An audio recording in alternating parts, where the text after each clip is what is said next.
Hello, everybody, and welcome to your weekly energy report for the week of the 22nd of March, 2021 through the 28th, or somewhere thereabouts. Happy Equinox. Happy Aries season. Happy New Year. We are officially at the very beginning of a brand new astrological year, which, if you're watching this channel, means that you probably understand this as being the real demarcation of rebirth, renewal. And we have a lot of cards. That's what I'm going to say to you straight off the bat. I have not given much thought to the format of this week's reading. I did just pull cards while in a semi-meditative state. I had the opportunity to go out in nature earlier today, which probably grounded me somewhat in an energy that will hopefully come across as being serene, more so than last week, because not only did I not seem serene last week, but the sound quality was terrible because this room is a bit of an echo chamber. So I'm actually recording these through my, this video through my AirPods. So hopefully that works. I have no idea what the quality of the microphone is. Where do we start? Well, I mean, obviously, we've just gone over the predominant astrological shifts by speaking of the equinox. And I don't really like getting into the interpretive aspect of what the equinox represents, because of course, for us in the Northern Hemisphere, that is the beginning of spring, and for those in the Southern Hemisphere, it's the beginning of fall. So aside from being a transitional season, I don't like the symbolism of those things because people always think of spring as rebirth. That's not very fair for those in the Southern Hemisphere to interpret things strictly from that perspective.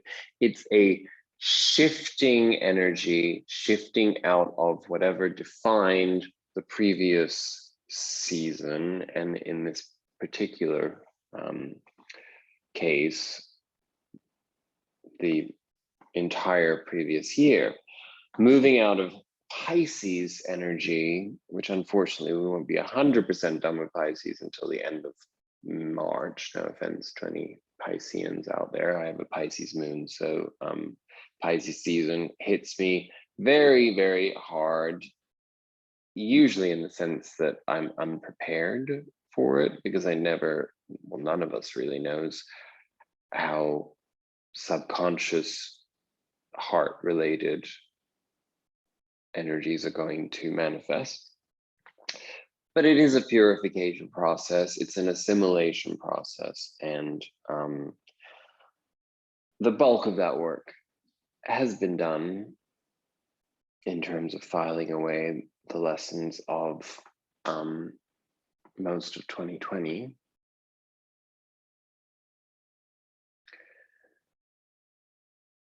And for some reason, I just have no interest in talking about that whatsoever, even though it is quite important. So I guess, why does my nose always start itching when I'm doing these readings? I guess that is the essence of this reading. It's like, are you ready to move on? Are you ready to shift beyond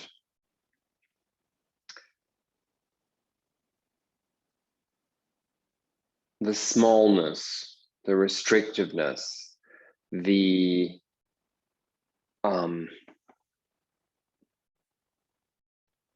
time-anchored measures of your worth? That's the question. I have no idea where that came from, but it is the question. So while I get my bearings in the next 10 seconds, you guys contemplate that, whatever that means to you. I'm just trying to figure out where to start because I didn't really think properly about all of this. I guess we'll do what we usually do and start with the Sacred Destiny Oracle. Now, all of our Oracle cards came out in twos. So I guess that's how I'm going to read them. In this particular case, the first card that came out was Trust. And the second, as they are fusional, was Success. We've had both of these cards before, I know. So I'm just going to read them because I need some help anchoring myself into this reading, because I feel, as would be the case with any new chapter, that there's sort of a nothingness to everything right now. It's hard to really... Okay. Before I read the card, I guess that's really where we need to go collectively, is to speak on the way that we've been having our experience of life outside of time, increasingly so over the course of the last few months. And I guess it's impossible to define what that means, but I know that all of us are struggling somewhat with the sense of being anchored, what that means, what the gravitational pull of time and space is, how that affects us, and how it affects us to shift beyond that into the unknown, into the undefinable, into whatever it is that we're experiencing. Of course, we can backtrack and we can do a historical journey as to when that started, how the pandemic and lockdowns effectively put us all in more of an awareness, more of a contextualized process to understanding that shift of timelessness or transcending aspects of time and space in the human existence. But of course, as we slowly normalize into other variations of life paths, we find ourselves confused by the spaciness of it all. Again, I'm not really doing a great job of speaking on these things because I can't really describe my own experience, nor can I obviously describe yours, but I do know that there's been a commonality that's come up in conversation with other people that are on a similar path, where we've acknowledged this strange sense of being outside of the parameters that we're accustomed to anchoring ourselves in. And this subsequently has made us all feel like we're very light in like terms of weight. You know, there's a feeling of weightlessness, but the fear keeps us attached to measures of the past. And it's like we're too afraid to surrender, mostly because we define ourselves in our outside world by our activities, whether they be social or professional, our obligations, you know, and these things are all obviously deeply anchored still in the time-space contingency that our three-dimensional existence, our capital corporate nightmare are all built around. So the duality that we've allowed to exist by not giving ourselves permission to integrate our personal feelings and experiences into our outer existence, that's the part that's causing this uneasiness. And we have to acknowledge it, we have to observe it, and we have to express it. Somehow, in some way in our lives, we have to figure out an outlet for it. We have to have it acknowledged in some way outside of ourselves, outside of our own headspace, because that is where we go a little loopy and we feel like we're going a bit nuts, because it's like, can we trust the experience? Can we trust our feelings? Can we trust the lack of control? Can we trust the importance of surrender? Can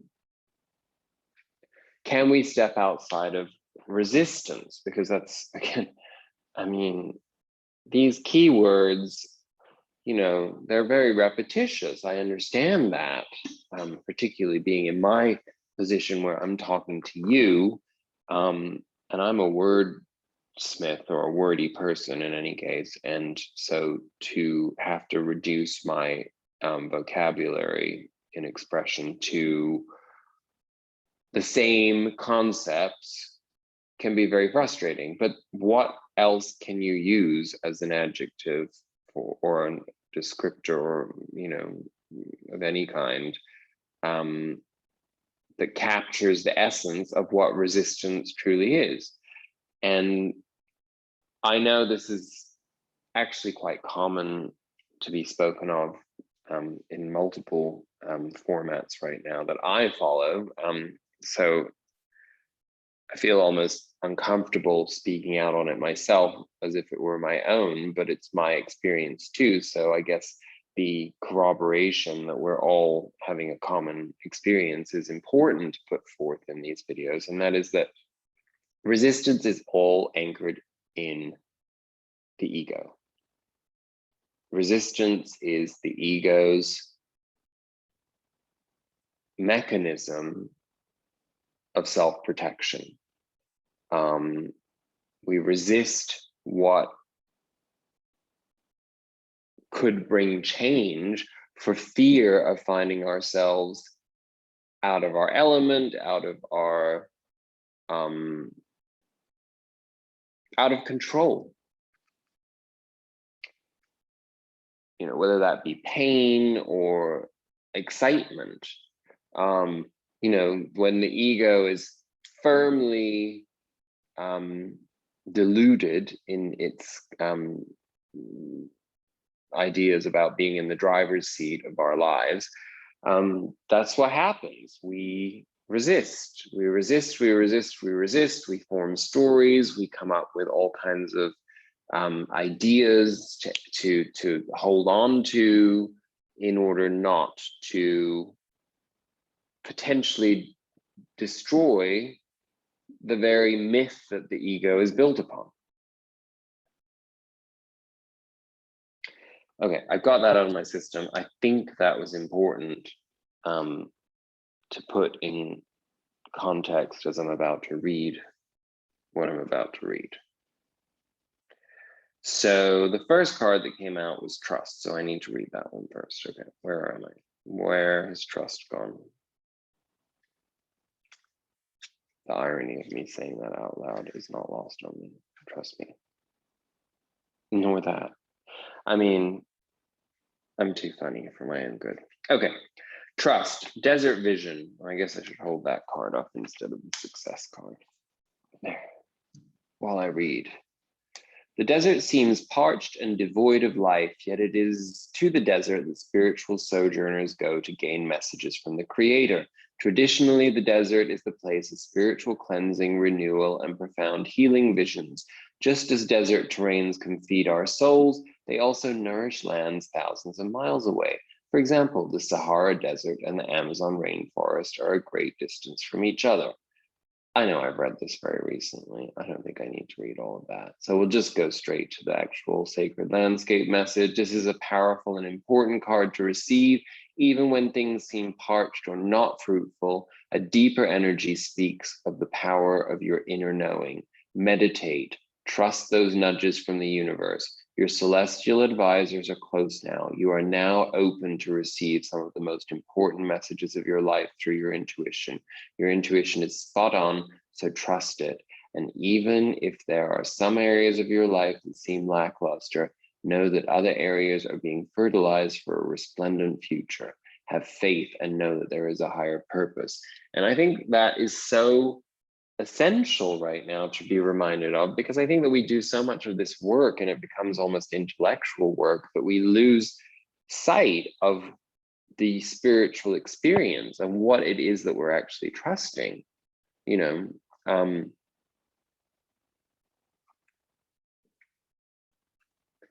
That we're trusting that by surrendering to universal law, that we're actually also doing the spiritual work in doing that. You know, I know I've talked about this recently, you know, the idea of holding space and the idea of, you know, like the frustrations that come from just being in the position where all of the people that I've invested in spiritually as educators have driven forth this idea that we're doing the work by just existing, which is so hard to wrap our heads around because we're not consciously giving ourselves credit for what existing actually means. I mean, the enormous amount of energy created and spent by just our very existence, electrically, whatever measure you want to go by, is so enormous beyond our comprehension. So if you think about, you know, your intentionality, your focus, where you put your energy, what you invest yourself in, how you spend your time, who you spend your time with, what ideas you nurture and which ideas you eradicate or you observe and let go of, you know, these are the things that we do, whether we consciously do them or not. So our journey as spiritually awakened people is to become more aware of that process, not to control it, but to be more in flow with it, if that makes sense, which is really what success is. So I'm going to go straight into that success card. Again, we had this very, very recently, so I'm not reading the actual descriptor. You can take a look at the card right there. Here's your Black Panther. The sacred landscape message is satisfaction, contentment, and fulfillment are at hand. Success is waiting to expand in your life. Be ready to accept and embrace this success, for it might occur rapidly. All is possible. The gates of triumph are waiting to open. Being in a state of gratitude for all the small successes in your life will give birth to larger ones. Your satisfaction will come in many forms and from many areas of life. Celebrate it all and breathe it all in, no matter how small or seemingly insignificant. This is an excellent time to make commitments, sign contracts, and make deals. Good fortune will ensue. So again, while that message in its written form tended to go towards the material realm and the physical existence that we're all having, apply that to what we were just talking about with the trust card and trusting that we're doing the work without having to consciously be delineating activities that are driven towards that. You know, I mean, there is this notion too right now that, you know, from a meditative perspective, you know, we've been so accustomed to needing to set aside time. I mean, especially if we subscribe to certain teachers or we follow where we belong to certain groups or you know, we follow guided meditations or whatever. It's like we can become our own worst enemy because we defeat our own spiritual purpose when we fall into a sense of obligation, you know. as with physical exercise or anything else, it's like, you know, if you find yourself in the position where you are obliged to do something, and you're not, you don't enjoy discipline, which is essentially is a sign of some form of misalignment within, but that's besides the point. That's a metaphysical journey that we have to work on individually. But we're talking collectively here. If you are in that energy, then, you know, you're going to find yourself falling into resistance, right? And it's cyclical and it's so predictable. And that it's a personality type. I observe, I've seen it, I understand, I know the self-defeatist mechanism.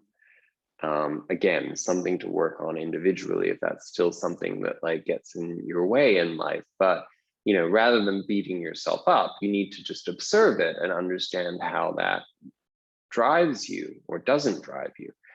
Anyway,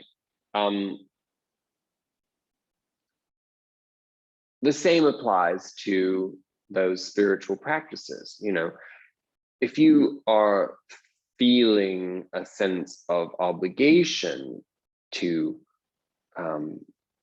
practice spiritual wellness, you will find yourself in resistance, not necessarily to the actual physical act of meditating or whatever, because we can all find relaxation and detachment in that.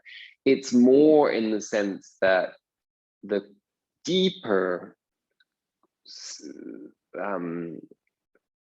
cellular regeneration and the soul force that we tap into in the pure abandon of who the fuck is like texting me? Sorry.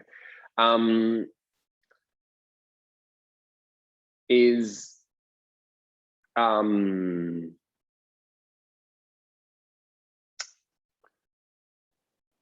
sorry, that totally threw me. I have like no idea why. I'm not usually like that sensitive to those things when I'm doing these readings, but it just, I felt like I was in like another flow, and then that was just like, oh fuck. Like I felt it right in my heart. It's all good, let it go.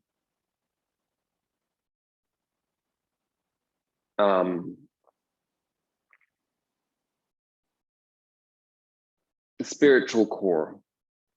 To tap into that deeper flow with the universe and spirit,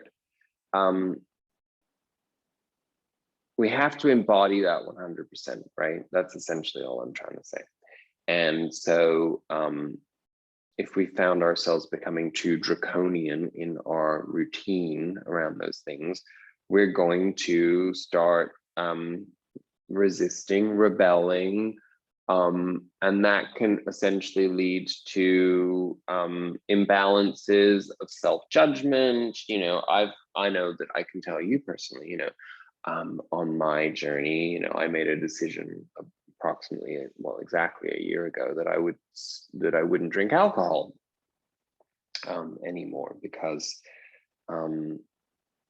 I was guided to understand that alcohol was not serving me in my life, but you know, the collective in general. You know, it's hard to point fingers at ourselves in this collectively, but you know, alcohol is not plant medicine. Alcohol is there's really no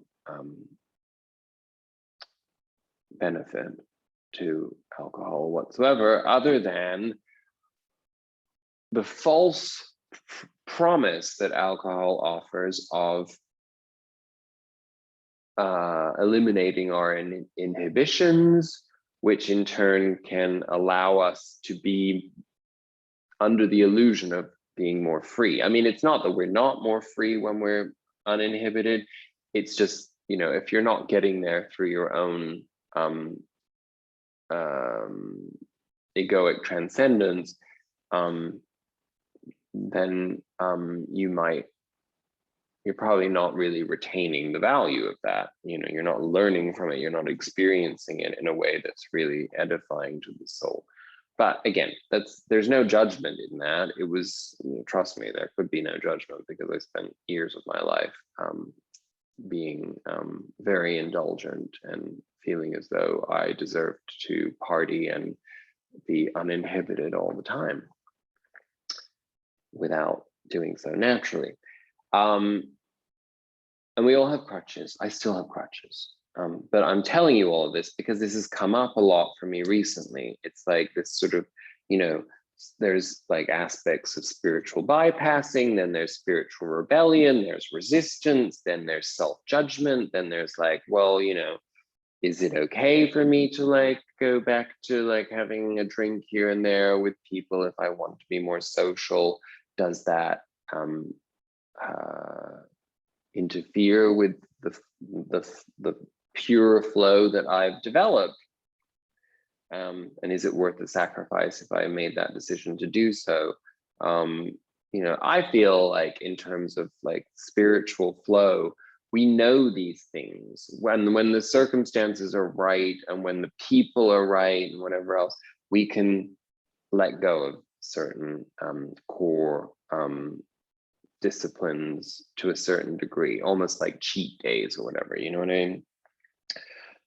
But there's a fear of losing control, you know, within me. So that's why I'm telling you this, because it correlates to this spiritual ideology that we attach ourselves to, that then can actually be our own worst enemy, because we're not flowing freely. We're not giving ourselves up or over to spirit in order to have untried and untested experiences. Anyway, I know I'm rambling, but I know that there's a common thread to what I'm talking about. Hopefully you picked up on it and you understand it and you can apply it to yourself.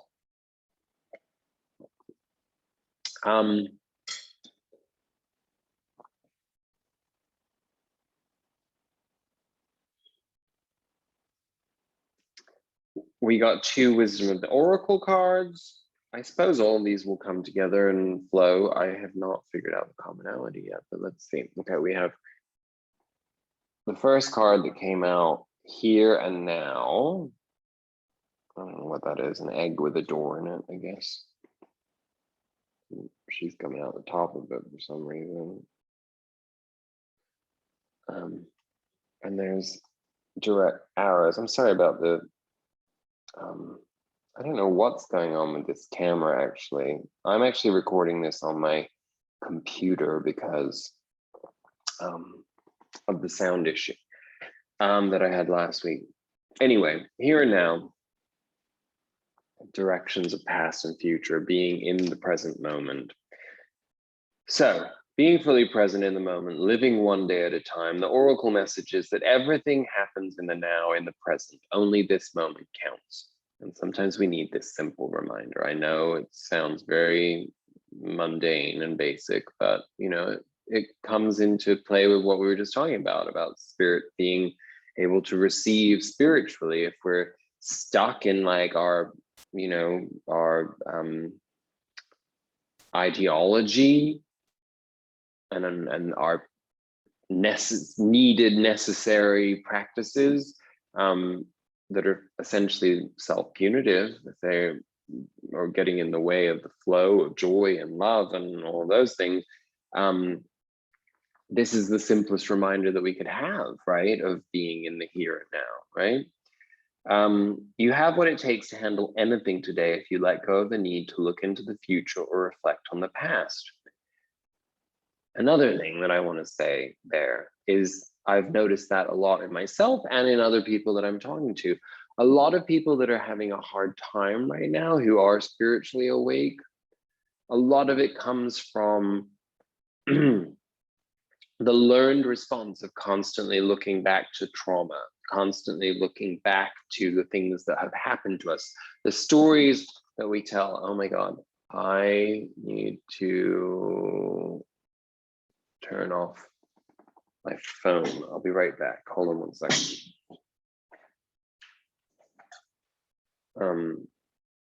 I'm still here. Hold on.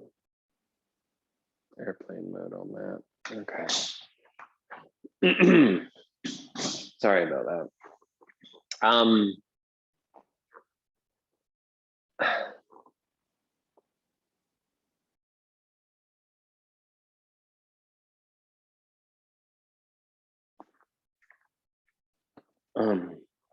It's strange that I've like been like I felt like, I mean, that just, I guess, is Spirit's little joke, right? To show what happens when you get distracted. When you are in the here and now, you get dragged outside. I know what I was talking about: trauma and you know, the stories that define us. And it's not, you know, we're not here to transcend trauma and then forget about our journey, who we've been and what has brought us to where we are now. It's just that sometimes,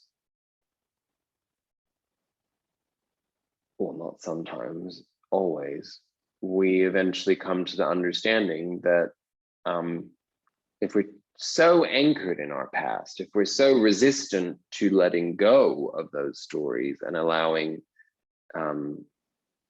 new experiences that defy those learned responses, that stunts us to such a degree. And all of these things tie in, actually. Now I'm saying all of this, it's like I'm realizing what the common theme is here. It's like we have to let go of that. We have to move beyond it. We have to, even if it means that we take 30 days where we say to ourselves, for 30 days, I am not going to, anytime that I find myself referring back to something that happened to me in my childhood, in my adolescence, in my adulthood, that was traumatic, whether that be having candy taken away from you or being raped, whatever it is, you know,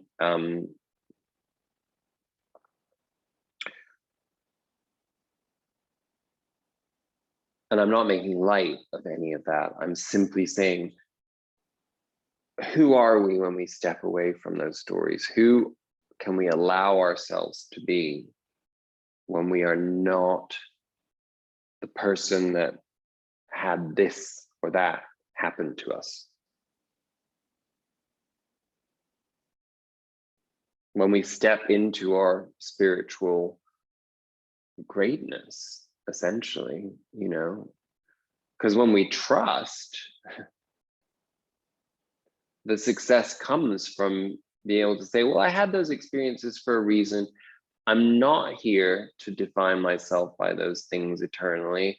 I am here to say A led to B, to C, to D, and now I'm at H or W or Z or whatever, you know, and that's the divine plan. And I am in perfect alignment with that, wherever I am in this here and now moment.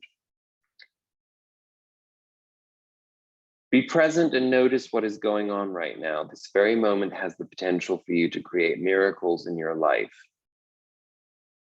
It's easy to yearn for a love affair or friendship you may not have right now, one that is more romantic, more fun, more reliable, more passionate.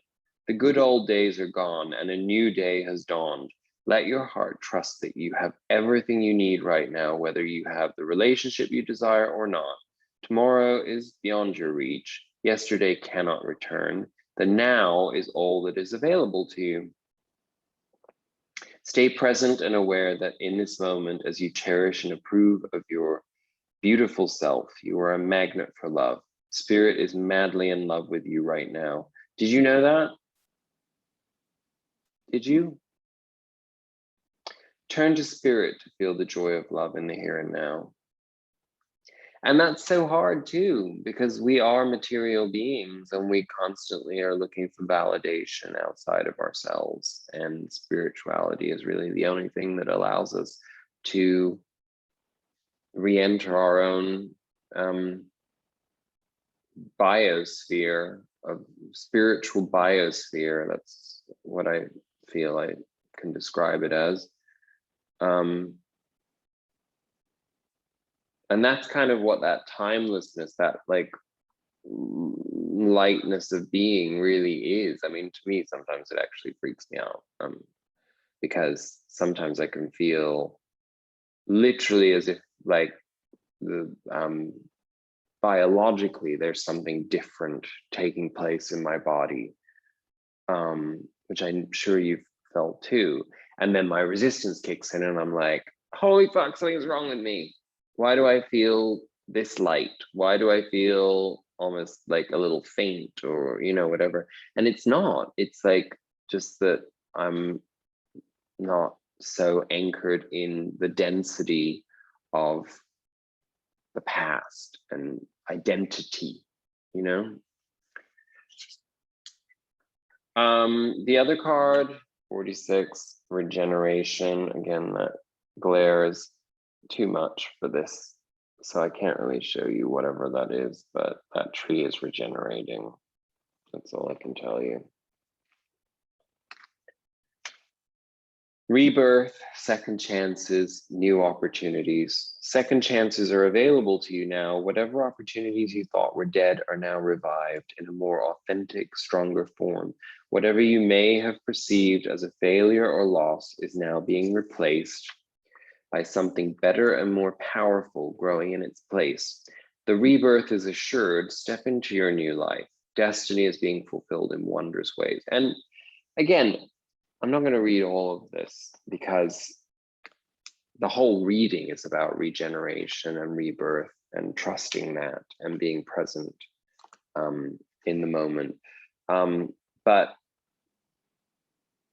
what I will say to remind us all of, in these sort of strange transitional periods, is that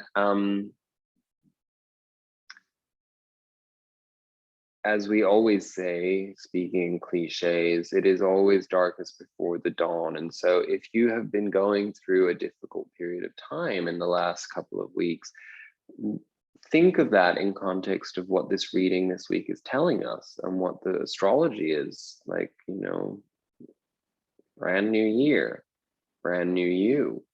It's like, could it be any more self-explanatory? All the things you've been feeling are just your inner knowing of adjustment. You have been adjusting, you have been acclimating, you have been shifting, you have been transforming, you have been in a chrysalis, and you are coming out of that now. And, you know, you're a conscious being. So I can't be in the mind of, you know, a caterpillar, and neither can you, but you know, I would imagine it's pretty fucking traumatic if you had a conscience and you were in the chrysalis and then you had to come out a butterfly. Like, wouldn't you just be like, what the fuck is happening to me? Well, that's kind of the same thing as what's been happening to us.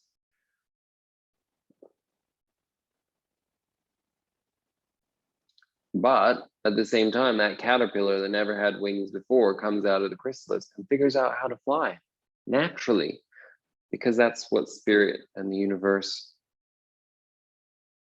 have divinely planned. So apply that to yourself as well, which is where the trust element comes in, right? Our spirit animal oracle cards of the week. Well, we got two, and the irony is, and I will read this first, is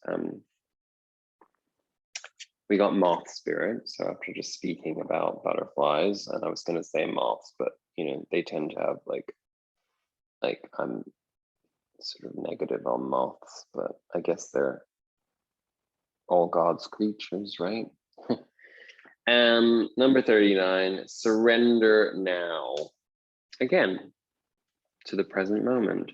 Moth Spirit asks, what is guiding you right now? Are you in alignment with spirit, or pursuing something or someone with so much tenacity that it has become a compulsion or an addiction? Are you so intoxicated by a potential relationship or opportunity that you can't think straight? Hard work and dedication are virtues, and love, of course, is a beautiful thing. However, when Moth Spirit appears, it's time to consider if you have gone over the edge in a relentless pursuit, workaholism, overeating, perfectionism, or addiction to certainty, or even to a person may be your current vice. The form of your addiction does not matter so much as awareness of the consequences of remaining persistent when moderation is needed. Let go of resistance. Let go of your excessive energy by channeling it in more than one direction. The fire burns hot, and you do not want to be engulfed by your own passion to the exclusion of all the other pursuits that matter to you. Now is a time for surrender and radical acceptance so that your drive does not cause you to flee or to fight. Spirit wants you to release your need for certainty and control so that you can relax into a more balanced way of using your Moth Spirit energy. Banish the shoulds and musts so that you can enjoy what is as you allow for what might be. I mean, basically, I could have just like edited the last 20 minutes of this video out and that would have been the message, right? So I really hope you enjoy my company because otherwise you're going to feel like you wasted your time. Or not. The other card after that, Rhino Spirit. Number 50, overcome any obstacle. As I said, I have no idea why 2 cards came out for all of our Oracle cards, but kind of exhausting. Actually, the Rhino card, I'll put it there again because it's really cute.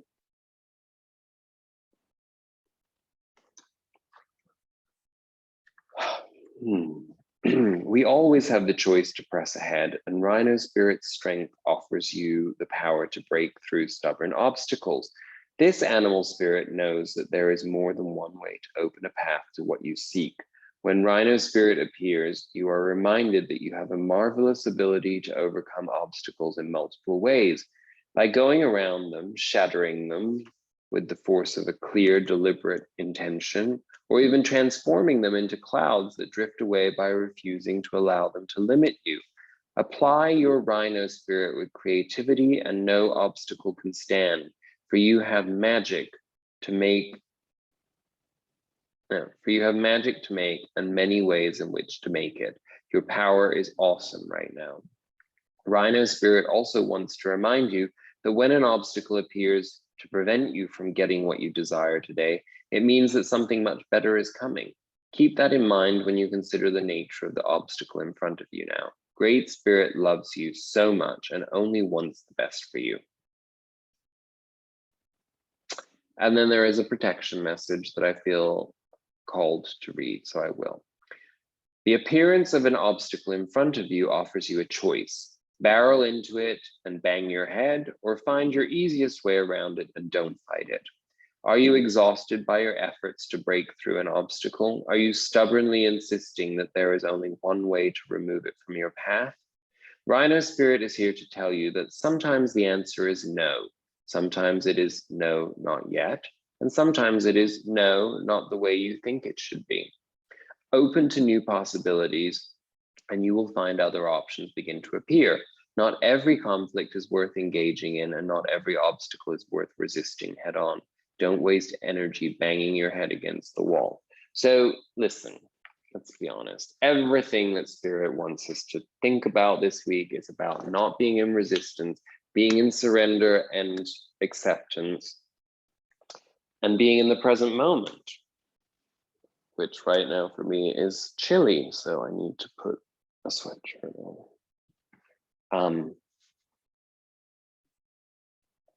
Okay.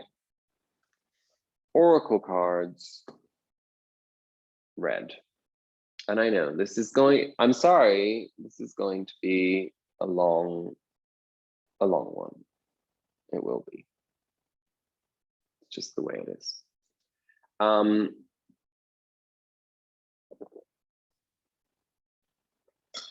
We got really unusual and interesting cards this week. Our underlying energy of the week is the 4 of Pentacles. What are you holding on so tight to? And what would you lose if you stopped holding on so tight? you know, this is, the fours are stabilizing foundation cards, but they're also, as is always the case with the tarot, it's a step on the path to the fulfillment of a karmic lesson. And to move beyond the four, you have to move on to the five, and the five is the poverty consciousness card. So, you know, we can bypass the five when we've learned the lesson, but if we're in the Four of Pentacles energy, that is an indication there's a part of us that has not learned that because we're too afraid to let go of the things that we have. Probably because we don't know what's there instead. We did get this card from the Osho Zen deck, which I will use to clarify that Four of Pentacles right now by reading the message. Because I think that it's not that we're stuck in the Four of Pentacles energy, it's that that's what we're coming out of by letting go of this resistance. And so subsequently, it's important that we understand what that is. And I think that's a big deal in this reading for all of us, is that there's little insights. These are the little miracles of universe. This is the intuitive messages that we receive from listening to other people channel messages from either other sources or from cards or whatever. We're all vessels, we're all tools, we all serve each other, right? So let's see what the source has to tell us. When we speak of being grounded or centered, it is this source we are talking about. When we begin a creative project, it is this source that we tune into.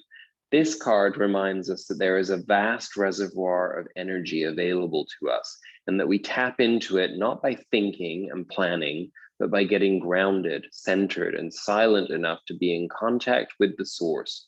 It is within each of us, like a personal individual sun, giving us life and nourishment.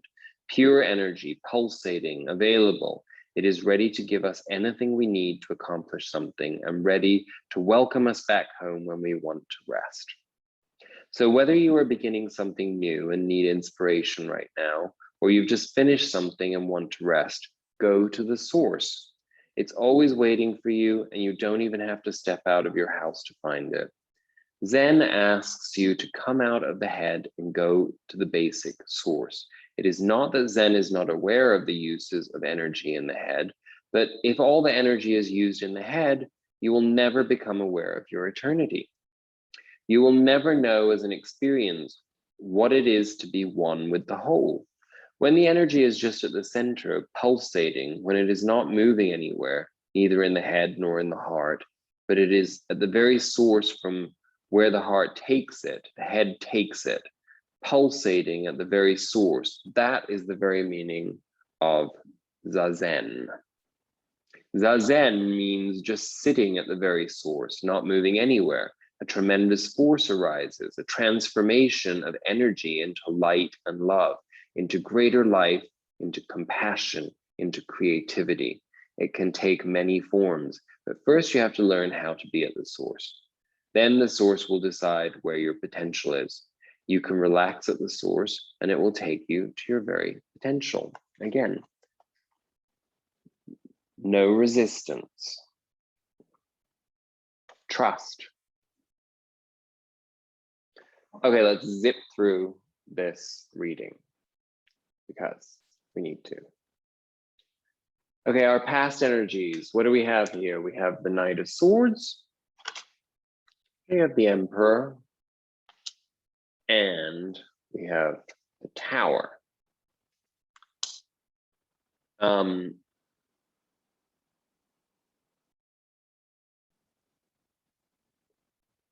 So this is really about coming into our empowerment. This is really the process that we've been feeling, this kind of lost in between space that we felt anchored in recent weeks. That's been so disconcerting for many of us and a bit depressing and perhaps even morbidly so in some cases. And you know, the Knight of Swords is that inner frustration that's just raring to come out and speak our truth and be acknowledged for who we are, and embodying all of that authenticity within us as a warrior of the truth. And being in that energy is basically tempering us, or has tempered us into knowing our emperor energy, which is, what empire do you rule over?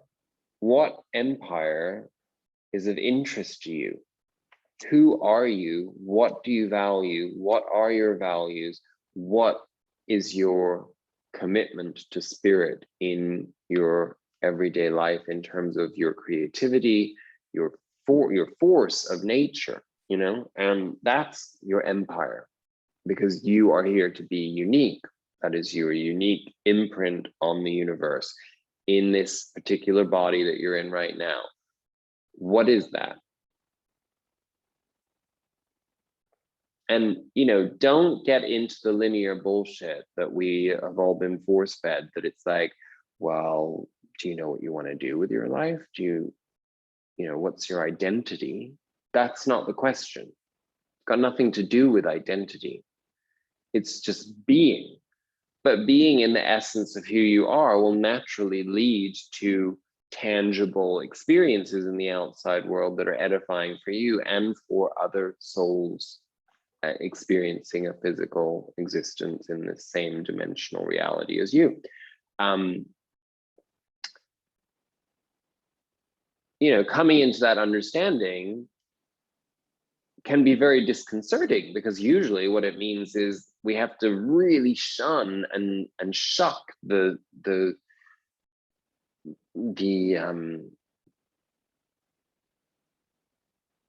shackles.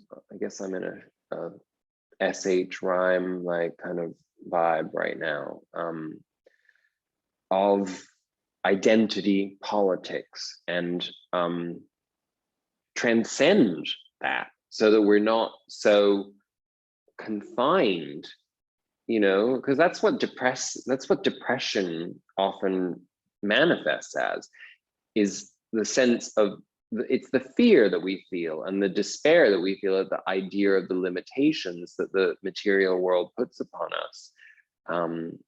And that kind of inner frustration where there's more zest and more momentum than is being manifested in the outside world, that's inside. So that creates a giant tower moment, you know, it's the, you know, that's what we've been feeling, you know. And it was clarified by the Hanged Man and the Eight of Pentacles. So the Eight of Pentacles is actually understanding our craft, understanding our divine purpose, and working on that. The Eight of Pentacles can often in mundane readings be interpreted as work related in terms of like your actual career. In this case, I don't think that we're no longer at a stage where we're talking about the 3D numbskull like version of experience, because we're all having those anyway, right? And it's not really that interesting to talk about.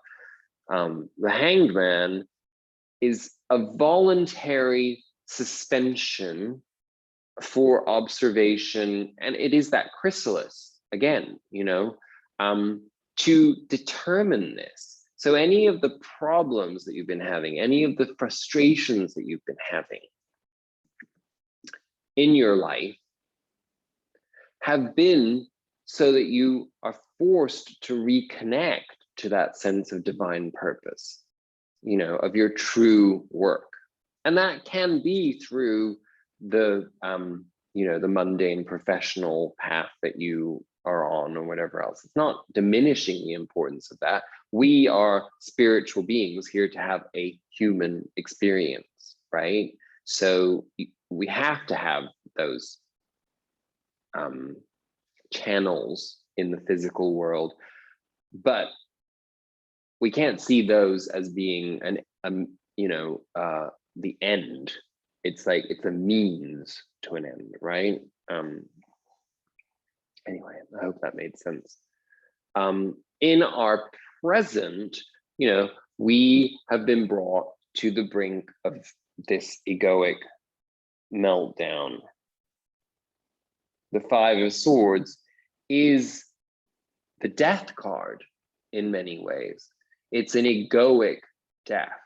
It is, being in this energy of being the winner, but, it's the winner of the battle and the loser of the war, because, he may be triumphant over these ding-dongs, but they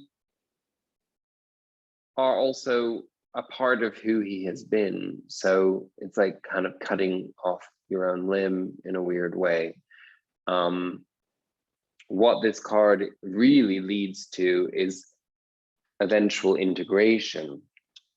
But first we have to go through that egoic death, which means facing ourselves, facing our truths, being able to take ownership of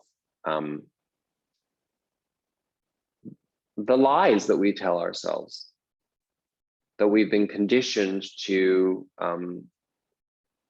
believe, but that we've held on to, right? Goes back to the beginning where we were talking about all those trauma stories that we hold on to. It doesn't negate that they took place or that they have validity and that they have been integral to your journey into forming who you have become. But if you define yourselves by them as if they were an end goal within themselves, then you don't give yourself the possibility to expand. In order to go through that egoic struggle, transcending that, we have to go into the Six of Cups energy, which is at the very center of our reading for this week ahead. The Six of Cups is our yes, it can denote nostalgia and sort of a longing for things from our past, which would make sense in context of that Five of Swords. But it's also transcendence of that by coming into alignment with our inner child. This is the older version of this person, and they come bearing gifts and nurturing to be able to say, listen, sweetie, I'm here to acknowledge you and to give you space to grow and to take care of both of us, because we're in this together, and we're going to integrate all of that bullshit trauma, and we're going to move forward, and we're going to win this. That's what the Six of Cups is. And it's a beautiful feeling to be in alignment in that way, right? It also brings us to the Ten of Swords, which of course looks way more ominous than it really is, because the Ten of Swords, as we've discussed before, is an ending. It's the ending of a karmic cycle. It's the ending of a version of a truth that no longer serves us. And the way it's manifested is that the entire cycle of those 10 experiences that turned into thoughts, that turned into ideas, that turned into rules, expectations, they have to go. That is what the end of a karmic cycle truly is, in order to get that lightness that comes in the Fool energy to start a brand new major arcana cycle. Our clarifiers from the Botticelli deck, I haven't looked at any of these actually. We got 3 that came out together randomly. We got the Two of Pentacles. So again, that to me tells that the Five of Swords energy, that egoic struggle, that egoic death, that need for transcendence of those false victories, has all been anchored in this juggling of 2 realities. It's trying to exist in 2 worlds. It's not integrating our spiritual truth into our material existence. It's like, and I get it, it's a struggle. It's really hard to integrate those things. It's counterintuitive when you're anchored in the 3D. So our whole journey has been about figuring out how to exist in both those worlds. And that's a negotiation. And the Two of Pentacles is really that process of negotiation until eventually you get too fucking tired to juggle and you drop one of them and accept the Ace of Pentacles that has been given to you for divine purpose, right? And letting go of that comes with the Three of Swords, with pain. That ego death is very painful. It is the inner child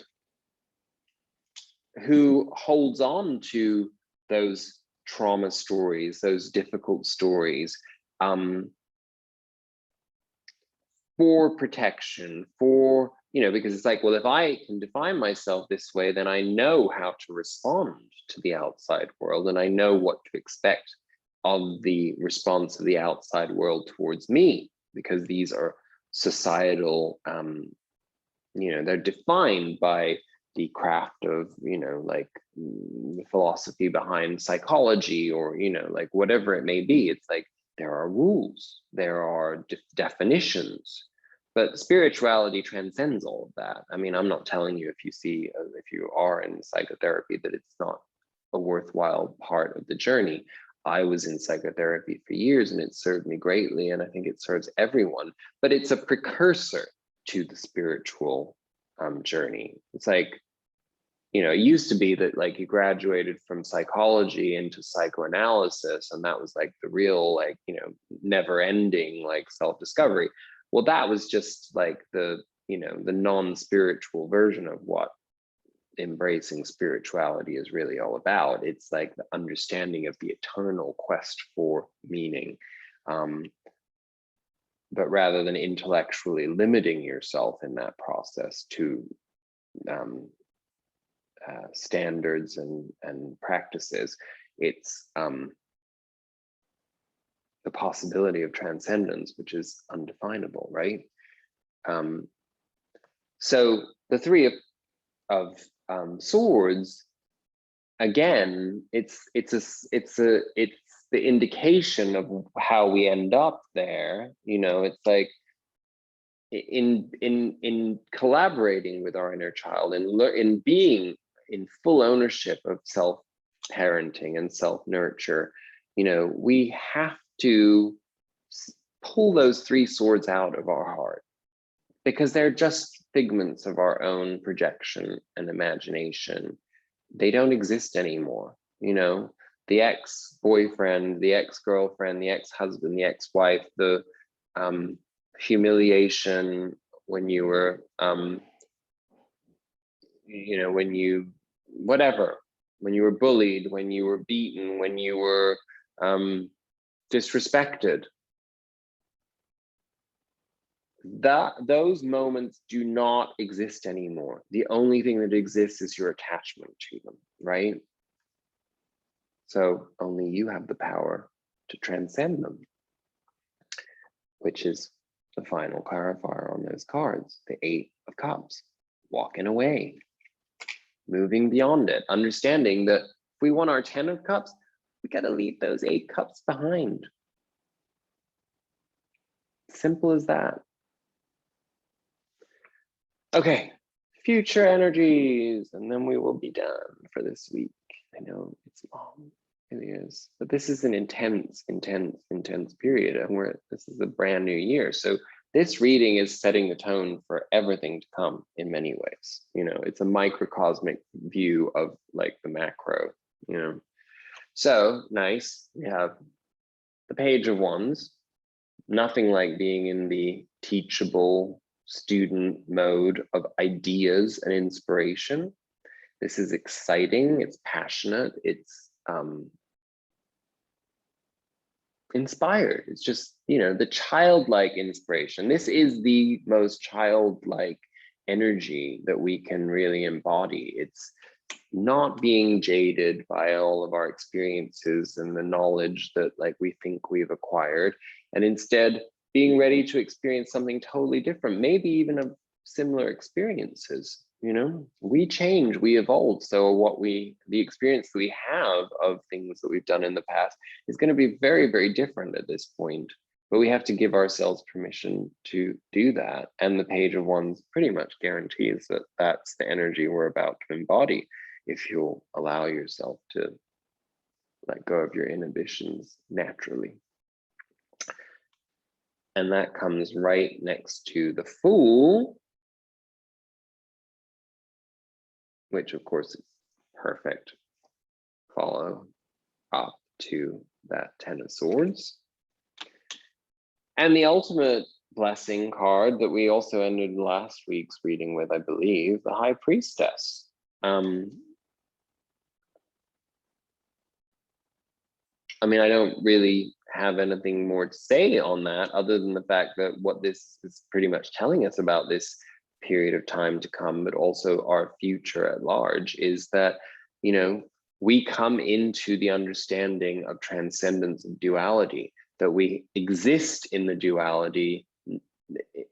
In other words, duality doesn't really exist outside of our conceptualization, and that in fact, being in the High Priestess spiritual grounding energy means that we just naturally embody what we consider duality in full acceptance. We accept that we are yin and yang, that we are dark and light, that we are all things combined in one, and that it's our divine flow that allows us to gravitate towards the edifying, rewarding aspects of that totality.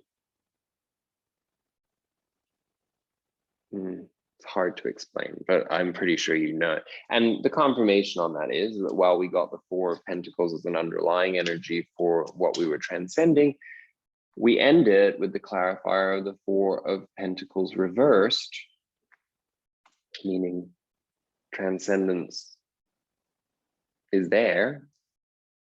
And that was the only clarifier I got for that row. So I guess, you know, being in the Fool energy and being in that spiritual High Priestess energy and embodying the Page of Wands energy, we're not going to know what's going to happen. It's just going to be inspired, light, buoyant, exciting, stimulating, adventurous, new, without this resentment and this restriction and this resistance holding on to the, you know, the anchors.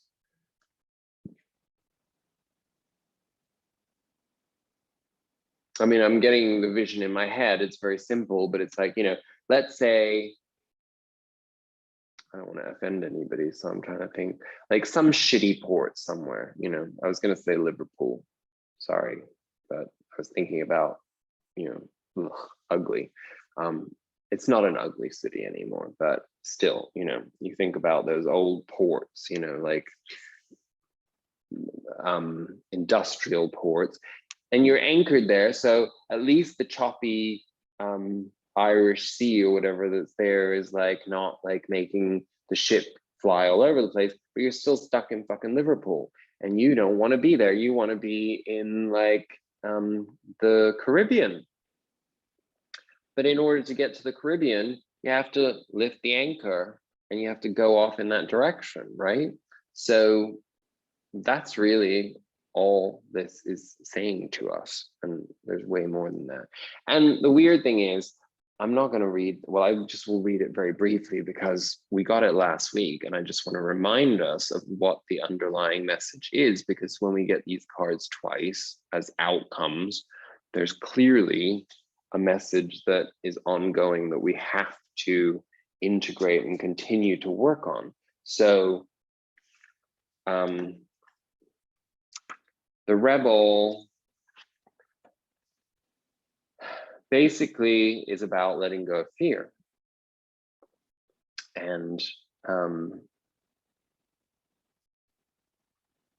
becoming enlightened outside of the confines of identity, which means being receptive to the flow of the unknown and the unanticipated and the unexpected. So I'll quickly read this.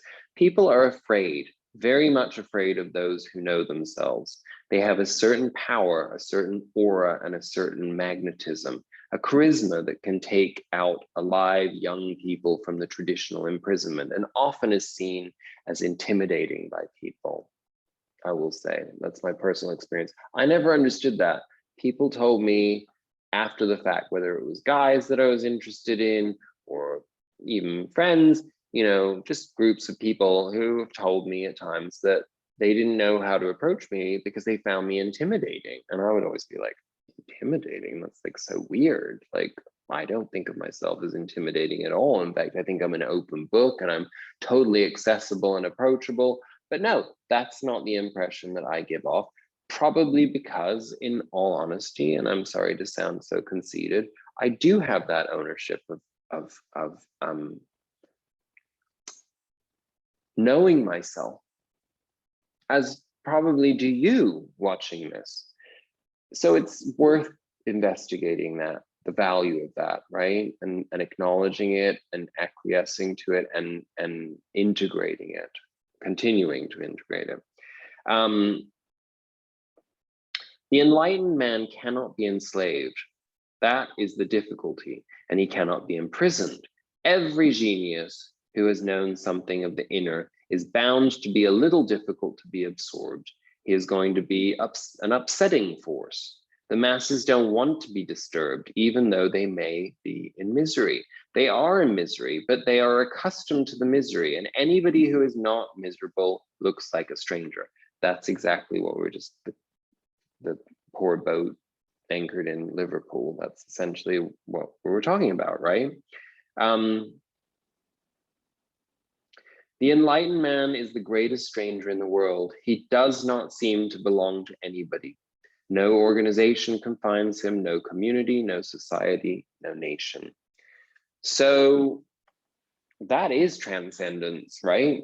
Transcendence of identity in the physical plane. That's, you know, what it really is. It's like, if people ask me what I do for a living, I never tell anybody what I do for a living because I don't want to be defined by that. I can define myself by that when I feel like it in the moment, but nobody else gets to. Alex has like very short hair now.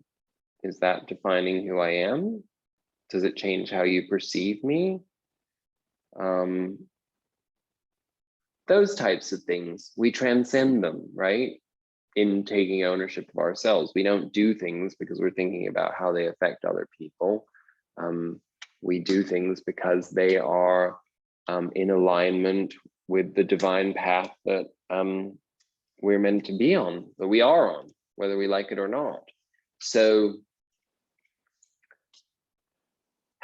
pretty much all of these cards come to the same messaging, right? So I hope that the variations on these themes were helpful in giving us a stronger sense of what work we actually need to do and what we can expect in the coming weeks, should I say, because I think these are slightly longer term energies.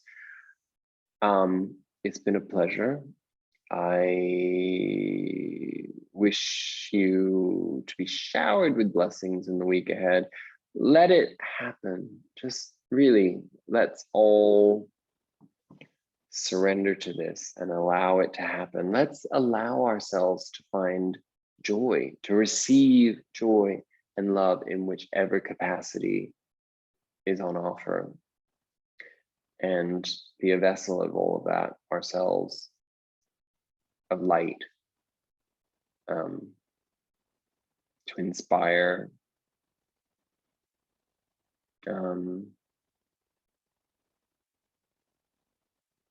Yeah, that's it. Okay.